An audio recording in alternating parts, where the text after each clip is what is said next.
Hey there, Aquarius. How's it going? Let's do a financial tarot reading for this month of February, which we are only in the first 48 hours of. And by financial, I mean I'm going to use the Gustave Doré deck to sift through things like housing situations, career, education, employment, trying to handle resumes, bills, litigation, knowing, of course, that when I do this reading, I have to always disclose that this does not replace any financial advice, monetary advice, professional advice, legal advice, advice of any kind. It's for strictly entertainment purposes only. But do we like to get, ooh, these are great cards. Do we like to get into a financial tarot reading? Absolutely. Damn, this is wild. There is a lot about this energy talking about building of skill sets. And if you are trying to build a skill set, your wish is going to come true with the path that you're on. Let me just say that right off the bat here. I say that because we have the Star card, which is the wish fulfillment star, right? The card of when you wish upon a star. It's like Jiminy Cricket vibes.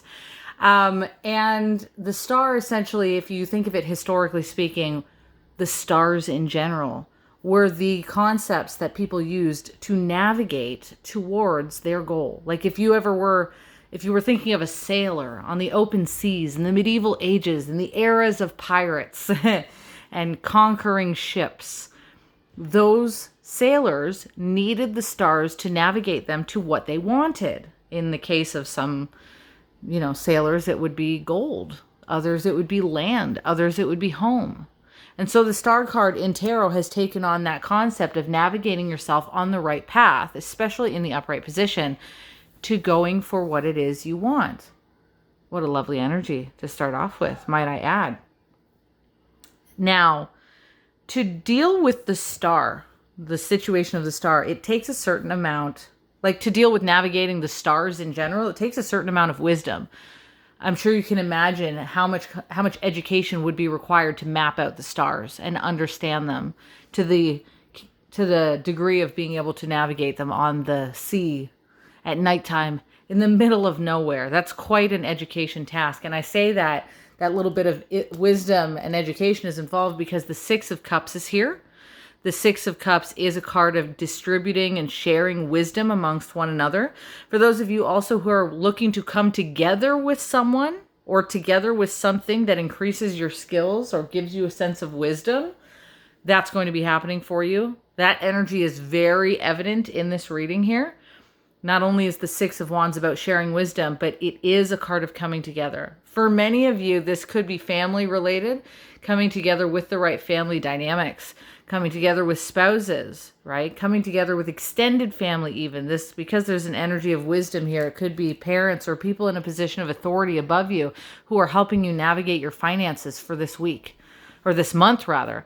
If you've been waiting on your family situation to unfold or a call from a relative to say, hey, I can help you out with this financial situation, that's coming in. That's very evident in this energy. Not only is uniting with the right people here, just bearing in mind when the Six of Cups is a card of you uniting with something in the three-dimensional world that makes your heart flutter, that doesn't always show up as people. It could be you uniting with your job, your office, the right timing. It's coming together. You imagine it's kind of got the energy of the Lover's card. And the Six of Cups sometimes does get referred to as soulmate energy.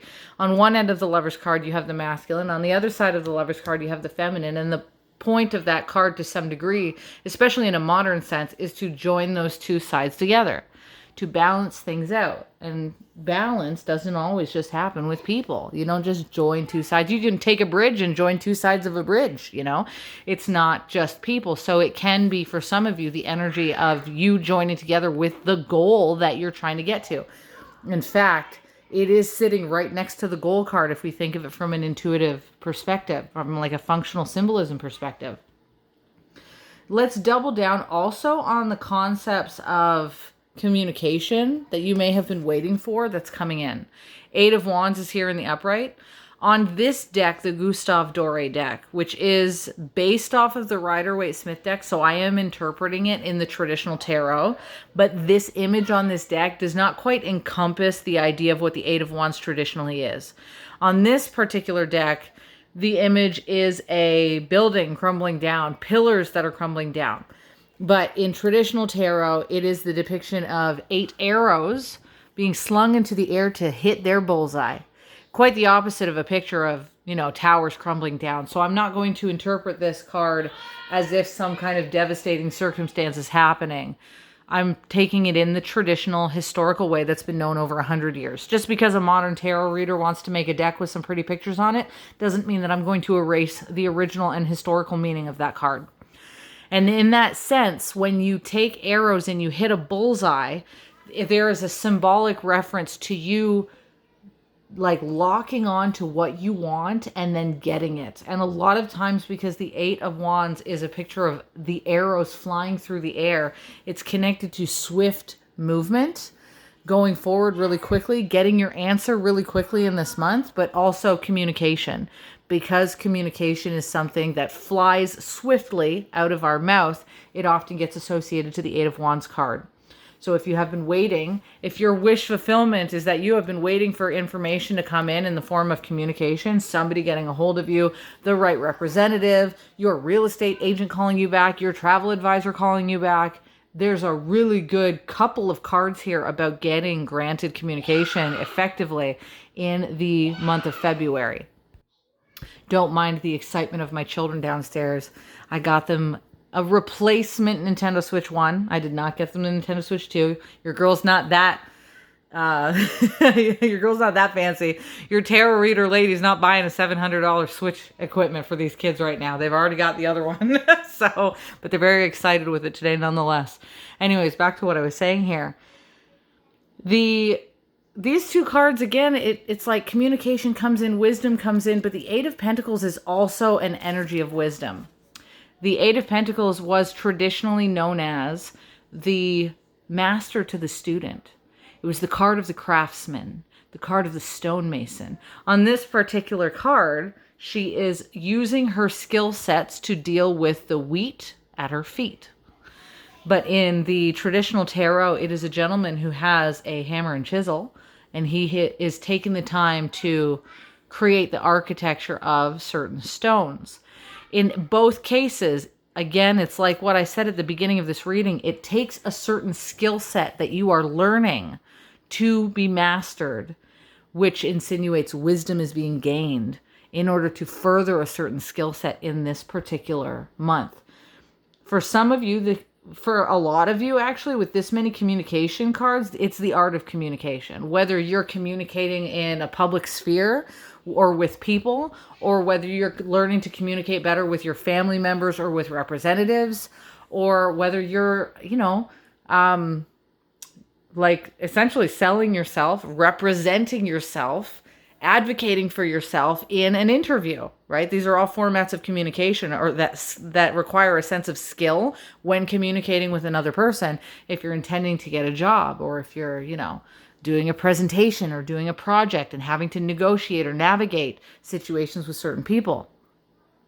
There's this dynamic. If you look at these cards in this sense, from an image perspective, we've got many people, many people, many people, many people. In fact, every single card is about you working with other people this particular month, getting the right people to come together to achieve a better sense of your financial state. The last card is the Queen of Wands. The Queen of Wands is interesting because what she likes is I know she's the Wands and she embodies a very fiery energy, so they say in modern tarot. But she happens to be somebody who is very connected to the home. Like, she likes to, if you picture a person in today's day and age, a person who's just decorated their room or their walls, like painted the room, and they finally sit down. You know that moment where you finish painting or decorating and you sit down and you look at your walls and you're just like, I love these walls. And you just kind of look at it and you know everything is exactly where it's supposed to be. There's a feeling about that. A feeling when it comes to the organization of the home life, almost in a sense where it's like cleanliness is next to godliness. Where the Queen of Wands really loves that feeling of knowing she feels stabilized and organized and structured in her home. Something that you could think was associated to the suit of the Queen of Pentacles, or in the Pentacle suit, belongs energetically to the Queen of Wands because she is the card of comfort. She likes to experience intimacy and comfort. So for some of you, you may find, even though that this is a financial reading, some of you might be doing a little bit better on the intimacy front at the same time. But if, you're not interested in intimacy or family dynamics, then it's almost like the wisdom, the communication and the crafting that you're doing, it's allowing you to feel a sense of safety, because intimacy can only happen, especially from a feminine dynamic, with safety involved in the energy of your life, how you view yourself, how you're willing to show up out there for others in the world. So it does speak to the energy of confidence boosts. Being confident, being comfortable, feeling at ease is this dynamic of the Queen of Wands. It's also very much to the tune of living in the present moment. A lot of people don't realize how powerful in all of the tarot the Queen of Wands is. I'm going to tell you one last historical lesson here about tarot that you might not know about. But if you were to look at the King of Wands and the Emperor, people associate the Emperor to one of the most powerful cards that there is, because it is an emperor running an empire. But his garment that he's wearing is actually the clothing of the King of Wands, this girl's husband or consort or partner, whichever way you want to look at it. So that red garment that the King of Wands is wearing, you would think it would be a symbol of power that's passed over to the Emperor, which you can understand it that way in the symbolic understanding. But if you look at the Queen of Wands card, the Queen is actually the one who's in more of a powerful state than the King is. The King has one scepter and imbalance going on all over his image. The Queen has balanced depictions like two lions facing each other in her image, and she holds two scepters. She partially looks at the viewer, not on this particular deck, but in traditional tarot, she's almost looking right at your face. But the the King of Wands is looking at her because he doesn't hold the power. It's a really fascinating energy to see. Let me just see if I can grab it. I might be able to find those two cards and show you what I mean about this, because it's very cool. Once you see the functional symbolism of the King and the Queen in the original Rider-Waite-Smith deck, you can't miss it. I got to be able to find it, though. Oh, here's that Empress sitting on the red cloak. See, even the Empress takes the cloak of the King of Wands and makes it her bitch, pretty much. And actually look at, see, there's the garment. Here's the traditional Rider-Waite-Smith reading. Don't mind my son. He's very excited right now. And the Emperor, this happens all throughout tarot. He wears the garment, she sits on it. He stares at her because she has the power. She stares at you. It's replicated the same way in the Queen of Wands, which you got right here, right? He's got one staff, she's got two. His lions are imbalanced. His triangle of salamanders is inverted. Hers are upright and her lions are balanced. He stares at her because she's the one who's actually got the power. It's a fascinating sign that if you're not a seasoned tarot reader, you might have missed. So again, I say the Queen of Wands historically has a lot of power, a lot of confidence. So the fact that you're pulling this energy is fascinating. It's a leveling up. It's a mastering that you're going to be dealing with in this particular month. Mastering communication, mastering what you want. Remember, the suit of Wands is about manifesting your willpower and your desire, and then finding the strategy to get what it is you want. So ask yourself in this month, what is it you want? Do you want to be a person who has a certain hobby or a new job or new finances? Have you been waiting on some kind of communication and information to come in? Well, if those answers are yes, then I'm telling you, in the month of February, those communication pieces and that wisdom is coming in this month for you. And I'm going to leave you off with that. I'm going to head over now to TikTok, and I'm going to deal with the sign of Pisces because they're up next. I'll talk to you guys later. Thank you very much, and ciao for now.